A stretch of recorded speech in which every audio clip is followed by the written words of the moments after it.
തന്നെ സ്കിൻ വെളുക്കുമെന്ന് പറയുമ്പോൾ നിങ്ങൾക്ക് ഒരിക്കലും വിശ്വസിക്കാൻ സാധിക്കുന്നില്ലായിരിക്കും. ഇത് കണ്ടോ, ഇതേപോലെ നിങ്ങളുടെ സ്കിൻ വെളുപ്പിക്കാൻ സാധിക്കുന്ന ഒരു കിടിലൻ ഒരു പാക്കാണ് നമ്മൾ ഇന്ന് തയ്യാറാക്കുന്നത്. ആദ്യമേ തന്നെ നമ്മളൊരു നല്ലൊരു പാത്രം എടുക്കണം. അതിലേക്ക് 1 ടേബിൾ സ്പൂൺ നമ്മുടെ ചന്ദനത്തിൻ്റെ പൊടിയാണ് ചേർക്കേണ്ടത്. അങ്ങനെ ചന്ദനപ്പൊടി ചേർത്തതിന് ശേഷം അതിലേക്ക് അടുത്ത് നമ്മൾ ചേർത്തതെന്ന് വെച്ചാൽ നമ്മുടെ കടലമാവിൻ്റെ പൊടിയാണ് ചേർക്കേണ്ടത്. അത് 1 ടേബിൾ സ്പൂൺ ആണ് വേണ്ടത്.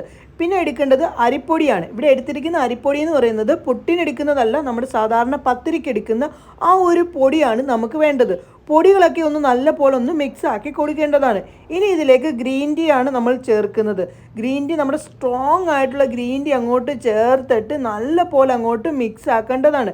കട്ട കെട്ടി കിടക്കാൻ പാടില്ല. അതുകൊണ്ട് നല്ല പോലെ അങ്ങോട്ട് മിക്സ് ആക്കി കൊടുക്കണം. ഈ പറഞ്ഞ ഈ ഒരു പാക്ക് നിങ്ങൾ ഡെയിലി ഉപയോഗിക്കുകയാണെങ്കിൽ വളരെ നല്ലതാണ്. അതല്ലെങ്കിൽ ഒന്നിരാടമെങ്കിലും നിങ്ങൾ ഉപയോഗിക്കാനായിട്ട് നോക്കണേ.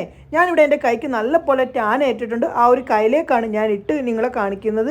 ഇട്ട് കൊടുത്ത് 1 മിനിറ്റെങ്കിലും മസാജ് ചെയ്ത് പിടിപ്പിക്കേണ്ടതാണ്. ഉണങ്ങാൻ വേണ്ടി നമ്മളൊരു 3 മിനിറ്റോളം വെയിറ്റ് ചെയ്യണം. 3 മിനിറ്റിന് ശേഷം തുടച്ചപ്പോൾ ഉള്ള സ്കിന്നിൻ്റെ ആ ഒരു മാറ്റം നിങ്ങൾ കണ്ടോ?